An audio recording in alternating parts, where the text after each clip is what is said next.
मित्रांनो, पारू या मालिकेच्या आजच्या भागामध्ये दिशाचे गुंड आता आदित्यचे हातपाय बांधतात, त्याला इंजेक्शन देऊन बेशुद्ध करतात आणि त्यानंतर नदीच्या काठी येतात. नदीच्या काठी आल्यानंतर आता ते सगळे गुंड हे आदित्यला अगदी नदीतच फेकून देतात आणि कुणालाही कळू न देता हा सगळा प्रकार आता करून झाल्यानंतर ते सर्वजण तेथून जातात. तर दुसरीकडे आता महायज्ञ हा सुरू होणार असतो. तेव्हा गुरुजी सांगतील त्याप्रमाणे आता अहिल्या आणि श्रीकांतराव हे दोघेही महायज्ञासाठी बसतात. आता घरातील सगळेजण त्याचबरोबर मारुतीराव सुद्धा महायज्ञासाठी तेथे उपस्थित असतात. सगळ्यांनी हात जोडलेले असतात. दामिनीचं लक्ष त्या यज्ञाकडे नसतं, तिचं लक्ष फक्त आणि फक्त पैसे मोजण्याकडे असतं. दुसरीकडे प्रीतम आणि त्याचबरोबर पारू हे अजूनही जंगलामध्ये आदित्यचा शोध घेत असतात. आदित्य सर असं म्हणून पारू आता मोठ्याने देत असते, परंतु आदित्य काही तिला दिसेनासा होतो. प्रीतम सुद्धा दादा दादा अशी आर्त हाक मारत असतो, परंतु आदित्य त्या दोघांच्याही हाकेला ओ देत नसतो. मग आता पारू खरंच खूप घाबरते, रडत असते आणि म्हणते, देवा माझ्या सौभाग्याचं तू रक्षण कर. तेव्हा प्रीतम सुद्धा आता आदित्यला कॉल करू लागतो, परंतु त्याचा फोनच लागत नसल्यामुळे प्रीतमचा सुद्धा जीव अगदी घाबरा होतो. मग त्यानंतर पारू आता देवाला प्रार्थना करते की तू काहीतरी इशारा दे. मग आता तेवढ्यातच झाडाची एक फांदी खाली पडते. तेव्हा पारू तिथे जाते आणि मोठ्यानेच आवाज देते, प्रीतम सर. मग आता प्रीतम तेथे जातो आणि विचारतो, काय झालं पारू? तेव्हा पारू म्हणते की प्रीतम सर, तुम्हाला असं वाटत नाही का इथून कुणाला तरी असं फरफटत ओढत घेऊन गेले आहेत म्हणून? तशीच खून मला इथे दिसती आहे. तर आता क्षणाचाही विलंब न करता लगेचच प्रीतम म्हणतो, पारू चल तू माझ्या पाठीमागे. मग आता पारू आणि प्रीतम हे ती फरफटत जी खून गेलेली असते त्या दिशेने जाऊ लागतात. आता थोडं पुढे गेल्यानंतर प्रीतमला वाटेमध्येच आदित्यची चप्पल दिसते. तेव्हा ती चप्पल पाहून हे दोघेही जरा हादरतात, घाबरतात. त्यानंतर प्रीतम तशीच चप्पल घेऊन आता पारूला घेऊन पुढे जातो. दुसरीकडे महायज्ञ मात्र आता सुरू असतो. अहिल्याच्या चेहऱ्यावर आपल्या लेकरांची काळजी मात्र स्पष्टपणे दिसत असते, परंतु आता दिशा ही एकदम रिलॅक्स असते. तिला फक्त एकाच गोष्टीचं टेन्शन असतं की तिच्या त्या गुंडांनी चांगलं व्यवस्थित काम केलं की नाही, त्या आदित्यचे हातपाय बांधून त्याला नदीत टाकलं की नाही. मग त्यानंतर दामिनी आता म्हणते, परितोष ही पूजा हा महायज्ञ जर अगोदरच केला असताना तर अशी आपली वडापावची गाडी बंद पडली नसती, आपला बिझनेस अगदी भरभराटीला गेला असता आणि आपण करोडपती सुद्धा झालो असतो. असं जेव्हा ती त्याला म्हणते तेव्हा परितोष म्हणतो, अगं थांब ना, आता आलोय ना इथे आपण. मग दामिनी हसते आणि त्याला पैसे दाखवते. तर मारुतीराव सुद्धा आता जरा टेन्शनमध्येच असतात, कारण आदित्य अजूनही पारूला काही सापडलेला नसतो. दुसरीकडे दिशा मात्र मनातच विचार करते, ही बिचारी अहिल्या, अगं तू आता कितीही यज्ञ कर, जप कर, पूजा कर, पण आज त्या सगळ्याचा काही म्हणजे काहीही उपयोग होणार नाही, कारण तुझा आदित्य आतापर्यंत तर देवाघरी पोहोचला सुद्धा असेल. आदित्यला आता अगदी हातपाय बांधून नदीत फेकून दिलेलं असतं, त्याचे हातपाय सुद्धा बांधलेले असतात, त्याचबरोबर त्याला बेशुद्ध केलेलं असतं, त्यामुळे त्याला काही माहीत नसतं की आपण इथे आहोत म्हणून. त्यानंतर पारू आणि प्रीतम हे आदित्यचा शोध घेत घेत नदीजवळ येतात आणि तेथे आल्यानंतर पुन्हा एकदा आदित्य सर असा मोठ्याने आवाज पारू देते. मग त्यानंतर आता प्रीतम सर, अहो बघा ना, तुम्ही कुठेच दिसत नाहीयेत आदित्य सर, कुठे असतील हो, असं काळजीने जेव्हा ती आता म्हणते ना, तेव्हा मात्र प्रीतम म्हणतो, हे बघ पारू, अगं आदित्य दादांच्या कपड्याची पिशवी, म्हणजे तो इथेच कुठेतरी असेल अगं आंघोळ करत. मग आता पारू म्हणते, काय करायचं, इथे असतील का ते? तेव्हा प्रीतम म्हणतो, हो सनसेट व्हायला आलाय, हे बघ एक काम कर, तू आता इथेच थांब, दादा आता येईलच, इथेच कुठेतरी असेल तो, आणि ऐक अगं मी तोपर्यंत मामा आणि गुरुजींना इकडे घेऊन येतो. पारू आता ठीक आहे असं म्हणते. त्यानंतर आता पारू आदित्य सर असा आवाज देत तेथेच रडत बिचारे नदीच्या काठावर बसते आणि सारखी घड्याळात पाहत असते. त्यानंतर पारूचं लकच आता नदीकडे जातं, तर नदीत आता पारूला आदित्य दिसतो. तेव्हा आता तो जरा असा पालथा पडलेला असतो, त्यामुळे तिला आता टेन्शनच येतं. वाहत असा पुढे चाललेला असतो, तर पारूला वेगळा संशय आल्यामुळे ती पटकनच नदीत उडी टाकते. दुसरीकडे आता अगदी मन लावून अहिल्या आणि श्रीकांतराव हे महायज्ञ करू लागतात. गुरुजी मंत्रोच्चार करत असतात, महामृत्युंजय मंत्र म्हणत असतात. परंतु आता दामिनीचं लक्ष फक्त त्या मंत्राकडे असतं. तिला काही कळत नसतं, पण ती आता म्हणते, अरे बापरे, हा मंत्र तर जरा अवघड आहे, परंतु मला असं वाटते हा पाठ करून ठेवायला हवा, पण कधीतरी आपल्या कामीसुद्धा येऊ शकतो हा मंत्र.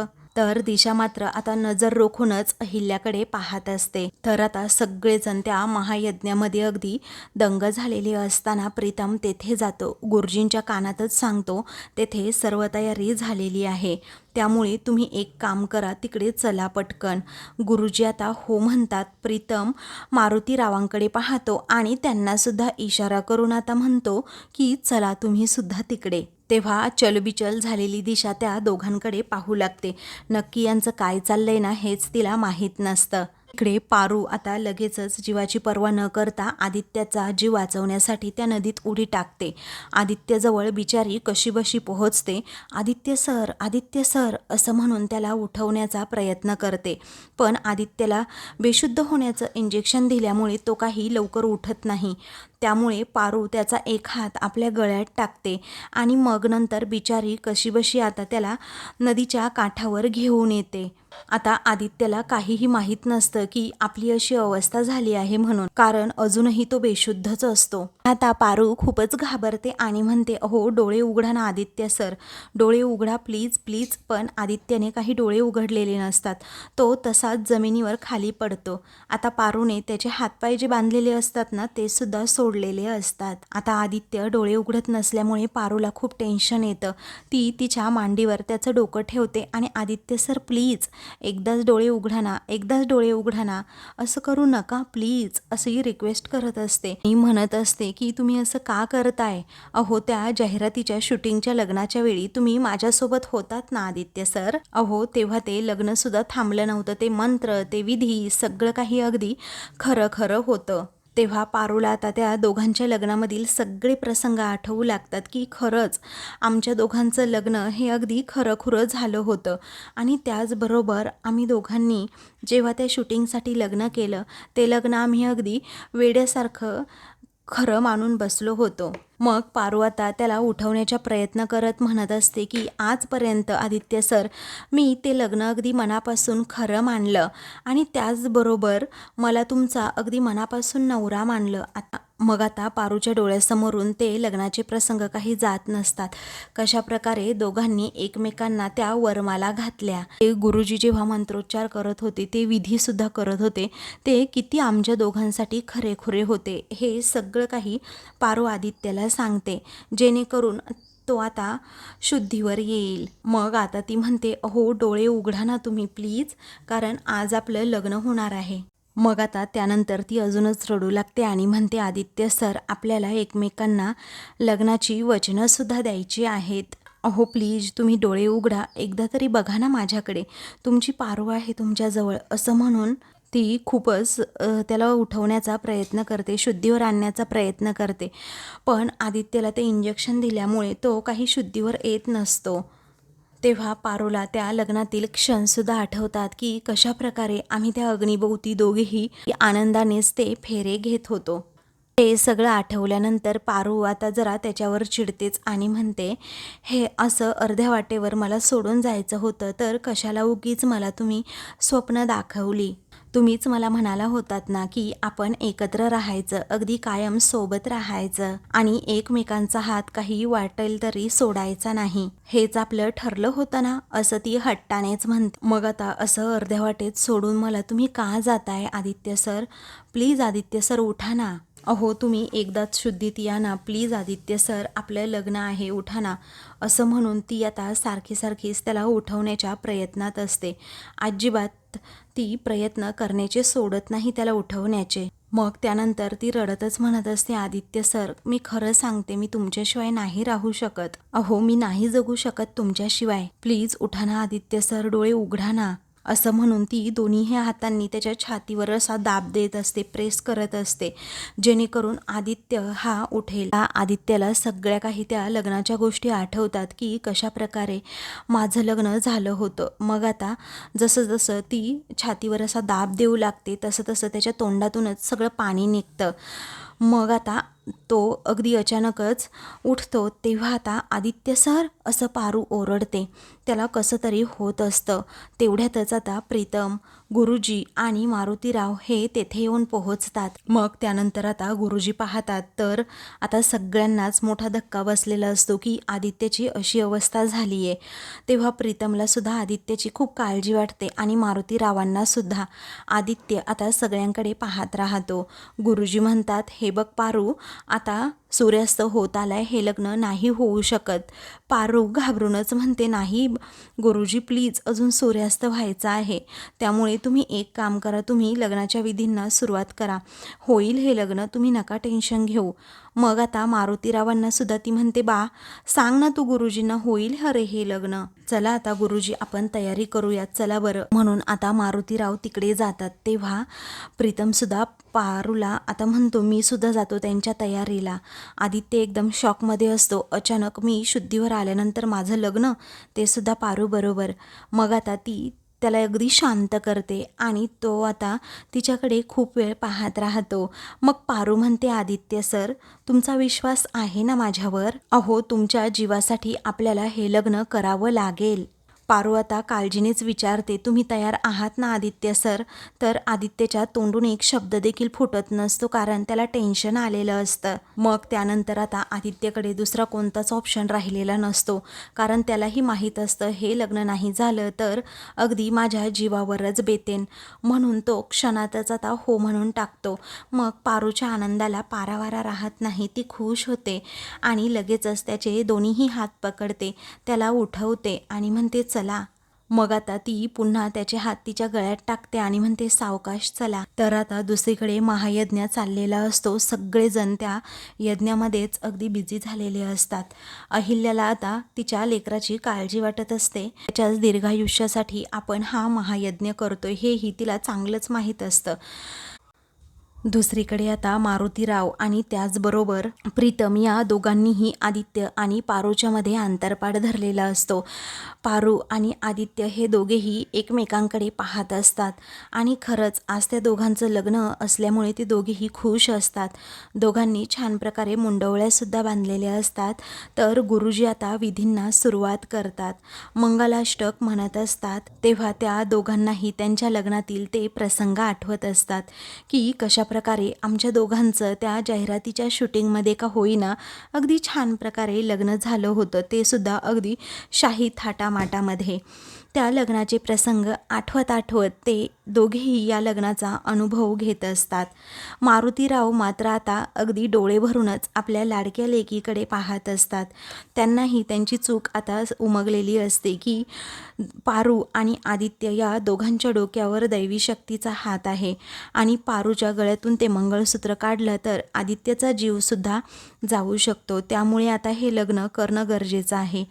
वेळेतच ही चूक त्यांच्या लक्षात आल्यामुळे त्यांनी सुद्धा या लग्नाला अगदी परमिशन दिलेली असते. मग आता मारुतीराव आणि त्याचबरोबर प्रीतम हे दोघेही लाडक्या लेकी आणि जावयाच्या डोक्यावर अक्षता टाकत असतात. दुसरीकडे अजूनही तो महायज्ञ चाललेला असतो. त्यानंतर प्रिया आणि सावित्री या दोघीही एकमेकींकडे पाहतात, कारण त्यांनाही आता खूप काळजी लागलेली असते. इकडे मंगलाष्टक गुरुजींच्या म्हणून होतात. त्यावेळी आता त्या दोघांच्या मधला जो आंतरपाठ असतो तो आता काढला जातो.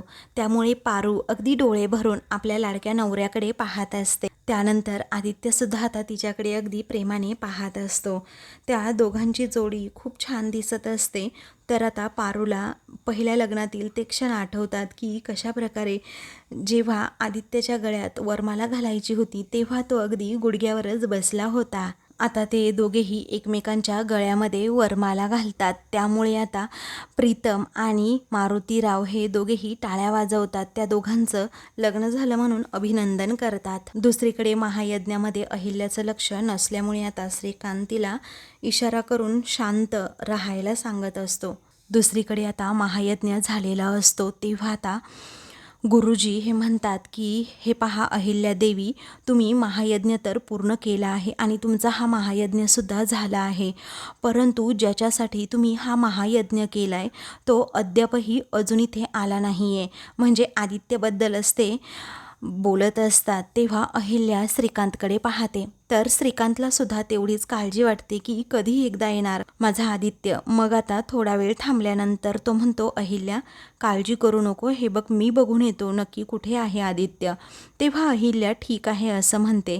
तेथे असणारे सर्वजण काळजीत असतातच, परंतु आता भामट्या दिशाला माहीत असतं की आदित्यचा मी तर काटा काढलाय, तो कुठे इथून येणार. दुसरीकडे गुरुजींनी आता यज्ञ पेटवलेला असतो. आता त्या सगळे विधी लग्नाचे तिथे होत असतात. पारू आदित्य खूप खुश असतात, एकमेकांकडे प्रेमाने पाहत असतात.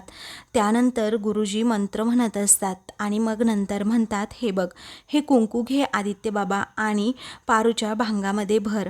आदित्य लगेचच पारूचा भांग भरतो आणि मग त्यामुळे पारू खूपच खुश होते. तेव्हा मात्र आता गुरुजी म्हणतात, हे पहा आता मंगळसूत्र घालण्याचा विधी सुरू होणार आहे. असं म्हणून ते मंगळसूत्र आदित्यच्या हातात देतात आणि पारूच्या गळ्यात घालायला सांगतात. आता ते मंगळसूत्र घालताना जे जे विधी असतात ते सुद्धा गुरुजी अगदी व्यवस्थित पार पाडत असतात, मंत्र म्हणत असतात. तर आता आपल्या लेकीकडे मारुतीराव हे अजूनही कौतुकानेच पाहत असतात. मग आता मारुतीराव हे एकदमच शांत होतात, कारण त्यांना आठवतं की कशाप्रकारे आदित्य आणि पारूला मी एकत्र तेथे बाहेर एकमेकांच्या मिठीमध्ये पाहिलं होतं. त्या दोघांचं प्रेम आहे हे मला जेव्हा समजलं तेव्हा तर अगदी माझ्या तळपायाची आगच मस्तकात गेली होती. मला हे अजिबात मान्य नव्हतं, कारण खाल्ल्या मिठाला आपण जागलेलो नाही हे त्यांच्या मनात असतं. त्याचबरोबर कशाप्रकारे माझ्या पारूचा जीव वाचवण्यासाठी पारूला उचलून घेऊन तिकडे मंदिरात जेव्हा पायऱ्या चढून चाललो होतो तेव्हा मात्र मला चक्कर आली, पण आदित्यनेच ते नंतर व्रत पूर्ण केलं, कारण एक नवरा म्हणून त्याने त्याची कर्तव्य आजपर्यंत पारूबद्दलची सगळी पार पाडली. परंतु मीच कुठेतरी चुकलो, मी खूप मोठी माती खाल्ली आणि माझ्याकडून खूप मोठी चूक झाली. ती म्हणजे मला पारूला माझ्या अगदी नवरीच्या वेशामध्ये बघायचं होतं. मी तिच्यासाठी नवीन साडी आणली, गजरे आणले, त्याचबरोबर थोडेसे दागिने घेतले आणि पारूला अगदी नवरीसारखं नटायला सांगितलं. आणि मग ती नवरीसारखी नटल्यानंतर तिच्या आईच्या श्राद्धाच्या वेळी जी खीर बनवलेली असते त्या खिरीमध्येच मी विष टाकलं आणि माझ्या पारूला संपवण्याचा मी स्वतःच कट रचला आणि पारूने स्वतःच ती खीर माझ्या हातून खाल्ली आणि पारूच्या एवढं मोठं जीवावर बेतलं. अगदी माझ्या लेकीला मी मृत्यूच्या दारात ढकललं. हे सगळं आठवल्यानंतर त्यांना वाईट वाटत असतं. त्यानंतर आता आदित्य हा मंगळसूत्र असं हातात घेतो आणि पारूकडे खूप वेळ पाहत राहतो. पारूसुद्धा आता खूप एक्साइट असते की कधी एकदा माझा आदित्य, माझा नवरा माझ्या गळ्यामध्ये मंगळसूत्र घालेन. मग आता असं मंगळसूत्र जेव्हा आदित्य पारूच्या गळ्यात घालतो, पारूला खूप म्हणजे खूपच आनंद होतो आणि ती आदित्यकडे पाहतच राहते. सर्वजण आता टाळ्या वाजवतात, कारण पारू आणि आदित्यचा विवाह सोहळा संपन्न झाल्याचं गुरुजी आता अनाउन्सच करून टाकतात. तेथे असणारे सर्वजण खूप खुश असतात, परंतु नेमका श्रीकांतराव आता तेथे येतो आणि समोरच हे भयंकर असं दृश्य पाहतो, कारण त्याला याबद्दल काहीही कल्पना नसते की आदित्य आणि पारूचा इथे विवाह सोहळासुद्धा संपन्न झाला. मग आता अचानक त्यांना जेव्हा धक्का बसतो ना, तेव्हा मात्र आता ते अगदी छातीच अशी पकडून ठेवतात, कारण त्यांच्या छातीत जोराची कळ आलेली असते. आता अचानकच आदित्यचं लक्ष हे आता त्याच्या वडिलांकडे जातं आणि तो म्हणतो, बाबा. मग आता अचानकच ते खाली कोसळतात. महायज्ञ झाल्यानंतर सर्वजण आता घरी आलेले असतात. श्रीकांतरावांना एवढा मोठा जबर धक्का बसल्यामुळे ते आता बेशुद्धच असतात. पूर्ण परिवार आता तिथे असतो श्रीकांतच्या जवळ. त्याचबरोबर अहिल्यासुद्धा त्याच्या शेजारी बसलेली असते. पारू, आदित्य दोघेही रडत असतात, एकमेकांकडे सतत पाहत असतात, कारण त्यांना आज त्या दोघांचं लग्न होऊन देखील काहीही चैनच पडत नसते. करावं काय त्यांना सुचत नसतं, कारण त्यांना बसलेला धक्का हा जबरदस्त असतो. नंतर आता डॉक्टर हे श्रीकांतरावांना चेक करतात आणि म्हणतात त्यांचा BP खूप वाढलेला आहे आणि मला असं वाटतंय त्यांनी कोणत्या तरी गोष्टीचा खूप स्ट्रेस घेतलेला दिसतोय. तेव्हा अहिल्याला जबरदस्त असा धक्का बसतो. मारुतीराव, प्रीतम आणि आदित्यला माहीत असतं की त्यांना कोणता असा नक्की जबरदस्त धक्का बसलाय. पुढे डॉक्टर म्हणतात हे पहा त्यांचं आता वयसुद्धा झालंय आणि त्यांनी ना आता काळजी घेणं सुद्धा खूप गरजेचं आहे आणि त्यांना ज्या गोष्टीचं टेन्शन येईल ना अशा गोष्टीपासून त्यांना जरा दूरच ठेवा. शक्य झालं तर त्यांना कुठेतरी बाहेर घेऊन जा म्हणजे तेवढाच हवा पालट सुद्धा होईल. तेव्हा अहिल्या काळजीनेच हो म्हणते. मग त्यानंतर गुरुजी आता काही औषधं लिहून देतात. तर मारुतीराव हे अगदी रडू लागतात आणि लगेचच तेथून बाहेर जातात कारण त्यांना आता काहीही सुचत नसतं. आपल्या लेकीमुळे ही आपल्या मालकाची अवस्था झाली की काय असं त्यांना एका क्षणी वाटतं. तर अहिल्याला श्रीकांतरावांचं खूप म्हणजे खूपच टेन्शन येतं. अशाच मालिकेंचे पुढील भाग पाहण्यासाठी चॅनलला सबस्क्राईब करा.